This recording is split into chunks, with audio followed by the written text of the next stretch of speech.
Friends, welcome to legal literacy YouTube channel. Legal literacy YouTube channel में आपका स्वागत है। फ्रेंड्स, आज हम एक बहुत ही इंपॉर्टेंट टॉपिक के बारे में एक सुप्रीम कोर्ट के रिसेंट जजमेंट के थ्रू बात करने वाले हैं। फ्रेंड्स, आज हम जानने वाले हैं कि स्टाम्प वेंडर, जिसको आप सब लोग बहुत अच्छे से जानते होंगे, वो पब्लिक सर्वेंट के डिफिनीशन में आता है या नहीं।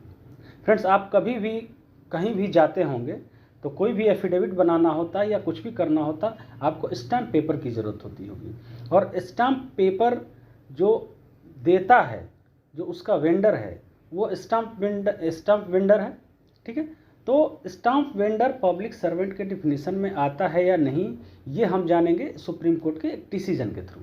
और उसी डिसीजन में स्टैम्प वेंडर पब्लिक सर्वेंट के डिफिनीशन में आता है या नहीं आता है, ये जानना क्यों जरूरी है?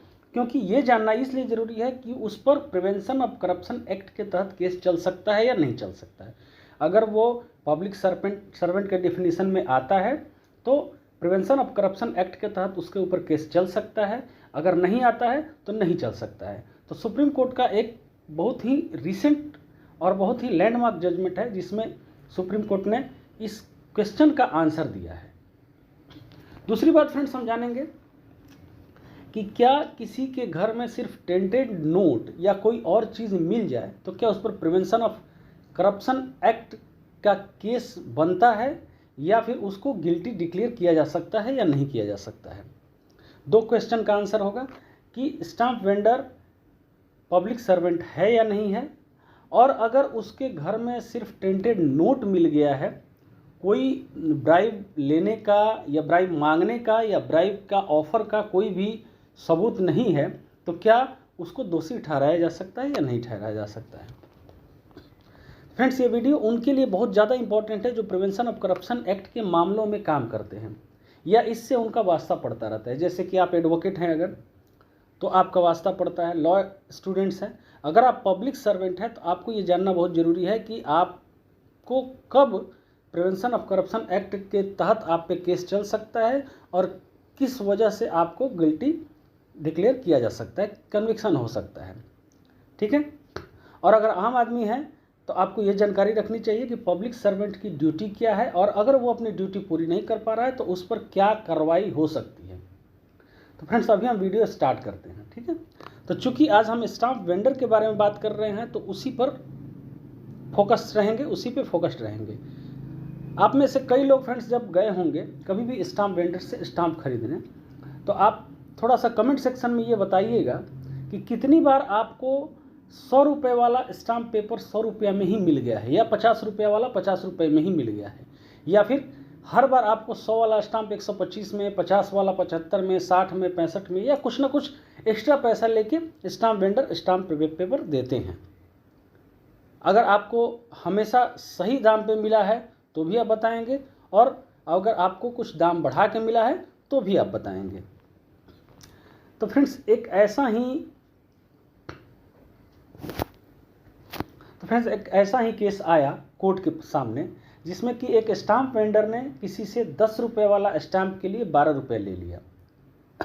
फिर परचेजर ने एक कंप्लेंट फाइल कर दिया। कंप्लेंट फाइल हुआ प्रिवेंशन ऑफ करप्शन एक्ट के अंतर्गत। ठीक है, इसके बाद एंटी करप्शन ब्यूरो जो है ट्रैप एविडेंस के बेसिस पे एक प्रोसीडिंग इनिशिएट कर दिया, जिसमें इसको गिल्टी पाया गया। ये स्टैम्प वेंडर को ट्रायल कोर्ट ने गिल्टी पाया under offence under section 7 and 13(1)D read with section 13(2) of prevention of corruption act. इसका डिस्प्ले पे इस सेक्शन का डिटेल आ रहा होगा, आप पढ़ सकते हैं।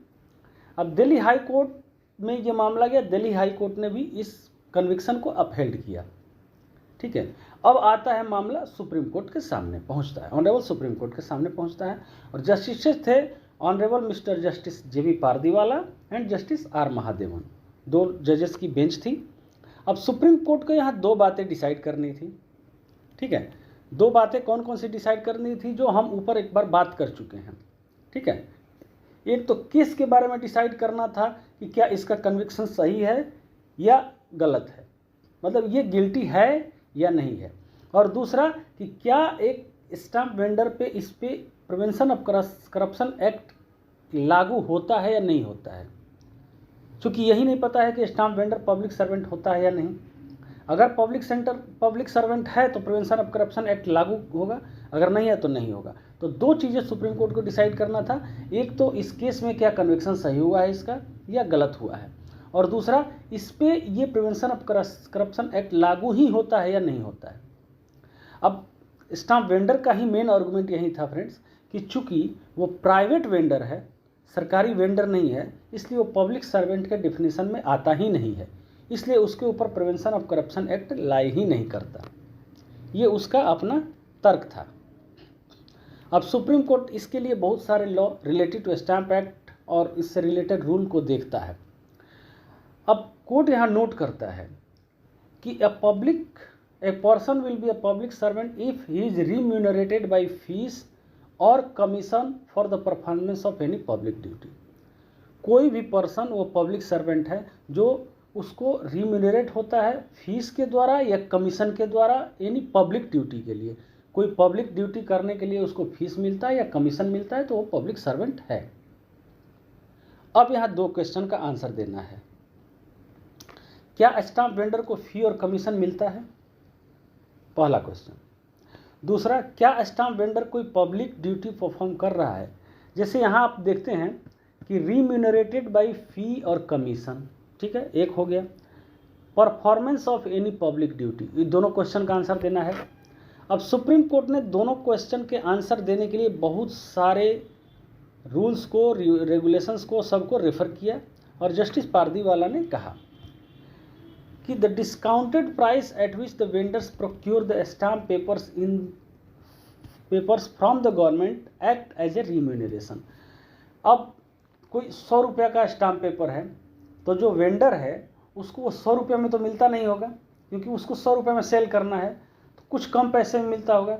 जो द डिस्काउंटेड प्राइस है वो उसका रिम्यूनरेशन है। ठीक है, यहाँ पूरा आप पढ़ेंगे, पूरा जो पढ़ेंगे जजमेंट का, कि in the case at hand the appellate was eligible for receiving discount on the purchase of stamp papers owing to the license that he was holding. Further, the discount is traceable to and is governed by the 1934 rules framed by the state government. Thus, the appellant without a doubt could be said to be remunerated by the government for the purpose of section 2C1 of Prevention of Corruption Act. पहला answer मिल गया कि उसको government की तरफ से remuneration मिल रहा है। दूसरा क्वेश्चन आया है कि vending of stamp paper is a public duty और नॉट। कोर्ट ने कहा कि vending of stamp papers is a public duty. कैसे? The purpose of securing stamp duty fortifies the motive behind the efforts of government to remunerate stamp vendors. Thus, the appellant at the relevant time was being remunerated by the government. Undoubtedly, the appellant was discharging a duty in which both the state and the public have an interest, which nonetheless brings him within the ambit of public servant as defined under the PC Act. अब ये हो गया, दोनों question का answer मिल गया। अब दोनों question के आंसर जब मिल गए तो इससे प्रूफ हो गया कि स्टाम्प वेंडर भी पब्लिक सर्वेंट है और उसके ऊपर प्रिवेंशन ऑफ करप्शन एक्ट के तहत प्रोसीडिंग चल सकती है। फर्स्ट क्वेश्चन का हमारा आंसर हो गया। अब सुप्रीम कोर्ट ने इसके लिए एक जजमेंट को रेफर किया, अपना ही जजमेंट, वह state of Gujarat versus Mansukh भाई कांजी भाई शाह, जिसमें सुप्रीम कोर्ट ने यह कहा था कि डीम्ड यूनिवर्सिटी जो है वो भी आती हैं under the ambit of prevention of corruption act. ठीक है, उन पे भी प्रिवेंशन ऑफ करप्शन एक्ट के तहत केस चल सकता है। अब सुप्रीम कोर्ट के सामने दूसरे क्वेश्चन पे हम आते हैं कि दूसरा क्वेश्चन क्या था। अब दूसरा क्वेश्चन इसी से रिलेटेड है, इसी केस से रिलेटेड है। पहला तो ये हो गया कि पब्लिक सर्वेंट है, और दूसरा इसका कन्विक्शन सही हुआ है। दूसरा क्वेश्चन है सुप्रीम कोर्ट के सामने कि क्या किसी के घर में सिर्फ टेंटेड नोट या कोई भी और चीज़ मिल जाए तो क्या उस पर प्रिवेंशन ऑफ करप्शन एक्ट के तहत वो दोषी है या नहीं है। ठीक है, अब इसके बारे में सुप्रीम कोर्ट ने साफ किया, क्लियर, कि mere recovery of tainted money is not sufficient to establish guilt under the act unless the demand for such money is also proven. अब मान लो किसी ने पैसे दे दिए, घूस के रूप में ही दे दिए, तो सिर्फ वो पैसे मिल जाना ही वो सफिशिएंट नहीं है कि उसको under the prevention of corruption act के तहत उसको दोषी ठहराया जा सके, जब तक कि उसने उस पैसे का डिमांड किया था ये प्रूव ना हो जाए। ठीक है। कोर्ट ऑल्सो सेड कि mayor acceptance of illegal gratification without proof of offer by the bribe giver and demand by the public servant would not make an offence under the PC act. एक कदम और आगे बढ़ा supreme court कि सिर्फ उसने illegal gratification को accept कर लिया विदाउट एनी प्रूफ कि ब्राइब गिवर ने ऑफर किया पैसा और पब्लिक सर्वेंट ने डिमांड किया, तो वो प्रिवेंशन ऑफ करप्शन एक्ट के अंदर ऑफेंस नहीं बनता है। ऑफेंस तब बनेगा जब ब्राइब गिवर ने ऑफर किया कि मैं इतना पैसा आपको दे रहा हूं और पब्लिक सर्वेंट ने डिमांड किया, ठीक है, कि इतना पैसा लगेगा और ब्राइब गिवर ने उसको या फिर ब्राइब गिवर ने उसको ऑफर दिया कि इतना पैसा मैं दूंगा। ठीक है। बिना ऑफर और बिना डिमांड के अगर उसने एक्सेप्ट भी कर लिया तो वो नहीं बनता है। अब यहाँ पे कोर्ट ने क्या कहा, सुप्रीम कोर्ट ने, it may be safely concluded that mere possession and recovery of tainted money from a public in the absence of proof of demand is not sufficient to establish an offence under section 7 and 13(1)(d) of the PC Act respectively. Consequently, without evidence of demand for illegal gratification, it cannot be said that the public servant used corrupt or illegal means or abused his position to obtain any valuable things or pecuniary advantages in terms of section 13(1)(d) of the PC Act. इधर समझ में आ गया आप लोग।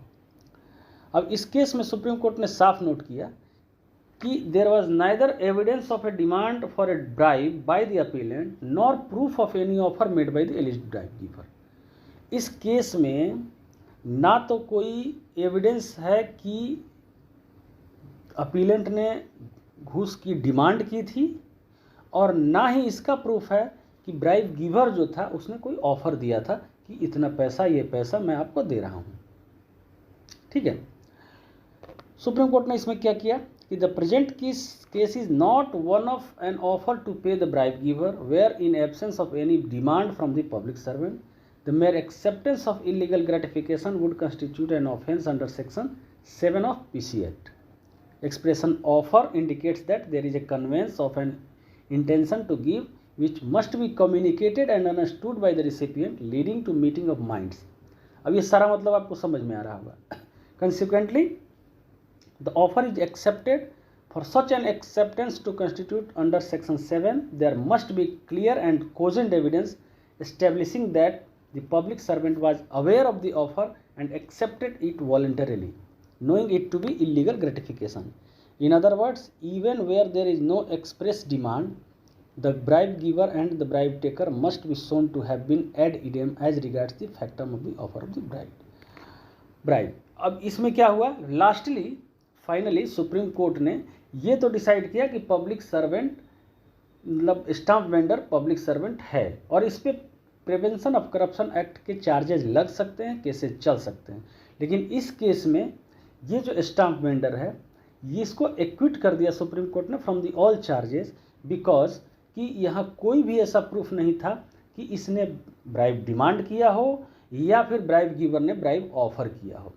सिर्फ मिलना, उसके घर से मिलना या उसके पास से मिलना इलीगल मनी, टेंटेड मनी या फिर mayor acceptance of the gratification, ये इलीगल ग्रेटिफिकेशन ये प्रूफ नहीं करता कि ये गिल्टी है under the provision of prevention of corruption act. तो फ्रेंड्स अब इस केस का नाम क्या है, नाम जान लेते हैं। नाम है फ्रेंड्स की Aman Bhatia versus the state bracket GNCT of Delhi. Friends उम्मीद है ये वीडियो आपको काफ़ी अच्छी लगी होगी, इससे आपको कुछ पता चला होगा। अगर आपको अच्छी लगी है, आपको कुछ लगा है कि आपका वैल्यू एडिशन हुआ है, आपके नॉलेज में इंक्रीज हुआ है, नॉलेज इन्हेंस हुआ है, तो आप कमेंट करके हमें बता सकते हैं और इस वीडियो को लाइक कर सकते हैं, इस चैनल को शेयर कर सकते हैं और सब्सक्राइब कर सकते हैं। बहुत बहुत धन्यवाद।